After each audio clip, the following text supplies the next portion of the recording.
let's talk about parasites because this is where people get triggered. On one extreme, I get people that say parasites are only a problem in poor countries, third world countries. And on the other extreme, parasites cause 20% of cancers. I have two kinds of clients that I coach, and both say those are the two extremes. I live in the tension between those two. Okay, what does the evidence actually say? Now, global infections account for 1 in 6 cancers. Okay. Now, inside that slice, most are viruses and bacteria. Some of the common ones that the World Health Organization and other very prestigious and prominent medical universities have agreed upon are things like HPV, human papillomavirus, hepatitis B, hepatitis C, HIV, H. pylori. These are different bacterias and viruses that are very factually proven to cause cancer. A smaller subset is parasites, mainly specific worms in certain regions like liver flukes and schistosomes that are recognized causes of bile duct and bladder cancers. In the United States, 1 in 3 people are touted to have parasite. So if you're driving or if you're standing in line, why don't you look, if you're driving, to the person to your right, if you're in traffic, and the person to your left, and one of you three has a parasite. If you're standing in line, look at the person in front of you, look at the person behind you, look at yourself, and say, 1 in 3, one of us has a parasite.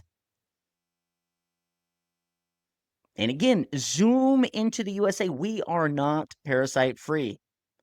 We have hundreds of thousands of people living with parasites, millions. If 1 in 3 have parasites, then millions have parasite in them or are living with parasitic diseases that barely get talked about. As a pharmacist in training, when I was in my rotations, I was at a hospital for a 3-month rotation, a 3-month stint, and I was in the emergency room over certain nights, a certain graveyard shifts, and some of those graveyard shifts tended to be around or on full moons. Now, if you are in the ER or in the medical field, weird things happen around full moons. It's a fact. Parasites or flukes inside of us tend to be very affected by the moon and the moon cycles. They tend to lay eggs around moon cycles. They tend to make you crazy. They excrete lots of different chemicals and hormones and things that affect the way you think and eat and judge. Millions of people in the United States are living with these parasites or these parasitic diseases, and they barely get talked about. Meaningful exposure rates to dogs and cats. If you own a dog, dogs tend to lick themselves in the craziest of areas. And then you let them lick your face and inside your mouth or your food, and then you eat food, or you sleep with them in the same bed, or you let them be in your bed. Other things, wrestling. I was a wrestler through high school. Pinworm, ringworm goes around. Do you like sushi or eating raw fish?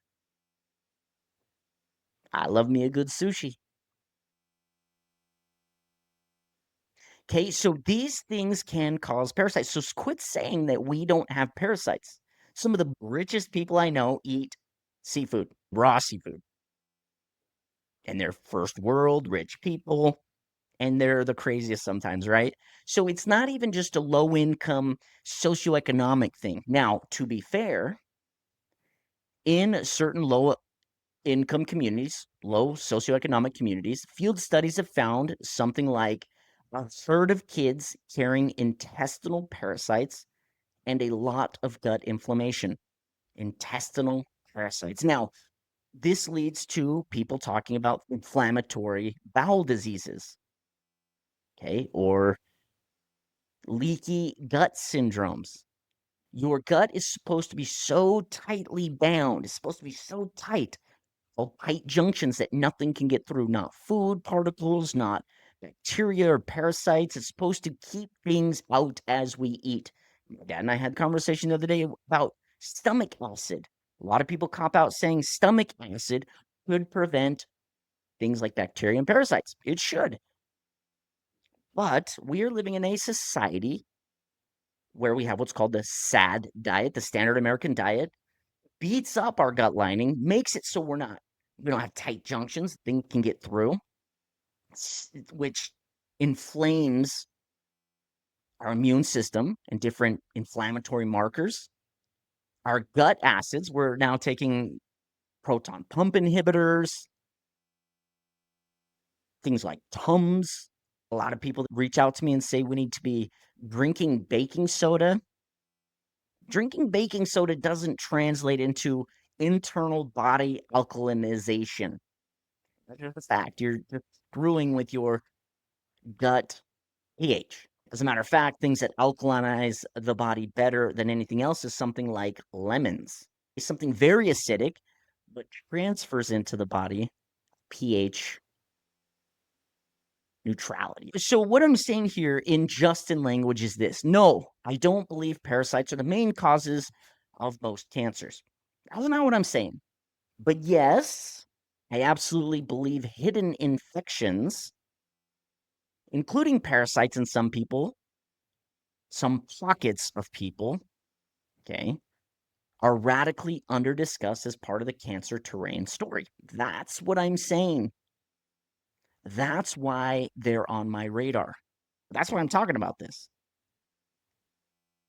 Now, let's get personal for just a moment because this stopped being theoretical for me most recently when a family friend of ours went from diagnosis to hospice in under 6 months. I think at this moment she's around 4 months. And I will punch you in the soul, make you reflect a little bit and think, make you stop, make you pause, make you ponder. And it forces the question, if that were me, what would I actually do? And I know many of you have been in this situation. You've seen people just pass away and thought, what am I doing to not be them? Or what would I do or have done in that situation? So here is my WWJD ladder. Not advice, just my honest pharmacist brain blueprint. Step one is do the obvious things first. I'm going to go back and I'm going to harp on basics, the obvious is. If I'm already not drinking, okay, I do not drink alcohol. So alcohol is known to cause cancer. And it goes back to that theory of body is already clearing things each and every day. So if you bog down one of your organs, your liver, that it can't keep up with clearing things, and then it falls behind, and then cancer rears its ugly head. And okay, if I'm not drinking, I'm not smoking. I don't smoke either. Okay, if I'm not drinking, I'm not smoking. Next thing I look at is movement. Do I have a sedentary lifestyle? The answer is no. I'm training. I'm moving. I work out at least 3 times a week, 4 to 5 times when I can. 5 kids. I'm constantly doing. I was actually at BattleBots last night. If you've ever been to BattleBots, so fun, so fun. I'm in Las Vegas. BattleBots is the place to be. Go Witch Doctor. So if I'm not drinking, I'm not smoking, I'm training and moving, I'm eating real food. Okay, that's another key: nutrition and real food. And I'm sleeping. I'm keeping my weight and my blood sugar in check. If it's none of those things, then my baseline risk is better than average. It's actually 60, 70% that it's not those issues, more than likely. My baseline risk is better than the average, but I still start with those things, the obvious. Okay. And if it were me and I had recently been diagnosed with cancer, I would be juicing like crazy. I would be getting as many micronutrients in as possible. I would get rid of the fiber and I would just be slamming spinach and broccoli and oil and apples and bananas and mangoes and oranges. I would be getting everything that I could throw in a juicer inside of me as fast as possible and for a prolonged period of time. Okay. I would, again, look at my lifestyle, stop drinking, stop smoking. Okay. Carcinogens from smoke, putting you down. If that's where you are, fine. Those are factually cancer causing carcinogens. Alcohol, carcinogen, it's poison. Training and movement. If you're not moving, let's move. Let's get you moving. And I'm not saying go run on a treadmill for an hour. I'm saying let's start with walking. Let's not damage your joints. Let's eat real food. Let's work on your sleep. Seriously, how is your sleep? Our body rests and repairs in deep REMS sleep. So if your sleep sucks, you're not repairing good enough. Okay, how's your weight? How's your blood sugar? I'm actually trying to partner with a company that you put one of those type 1 diabetics use them, those meters that plug into your arm or your leg. And you can monitor your blood sugar 24 hours, 7 days a week on an app. This is incredible. And I'm creating protocols that we can analyze and observe because we don't know. If you take a finger prick and test it on a glucose meter, take the finger prick first. It just hurts all day long. But second, you know a moment in time. You don't know the full picture. Okay, now I start with those. I want to know. I want to know those, and I want to know the obvious. Okay.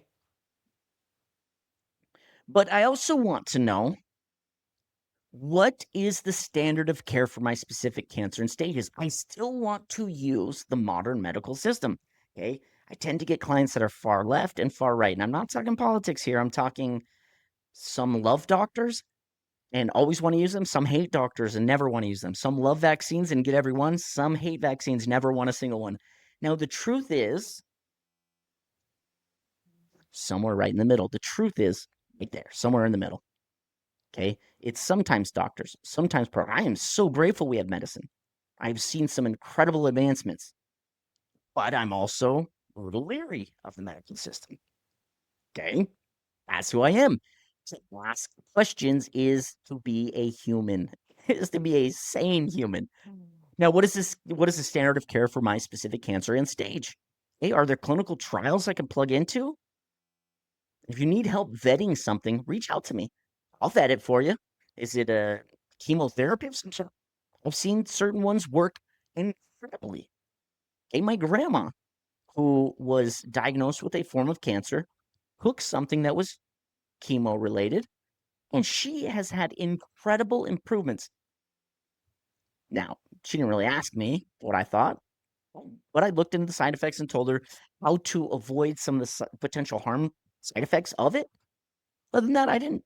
If this is the treatment you want, let's roll with it. Let's go. That's who I am. Okay, so are there clinical trials I can plug into? How do I combine the best of conventional oncology with terrain work? Instead of playing team hospital versus team herbs, let's play team. What would Justin do? Let's play team both. Let's use both. Let's use everything. I'm not throwing away tools that could buy me time or shrink a tumor while I work on deeper layers. It's always working on deeper layers, but using tools to get you there. Now, that was step one. Step one is do the obvious things first. Okay, so the data on parasites and infections is real, but information does not save you. Action does. If I got that diagnosis today, What would I actually take? I've built a specific blueprint, including the controversial repurposed drugs I'd ask for.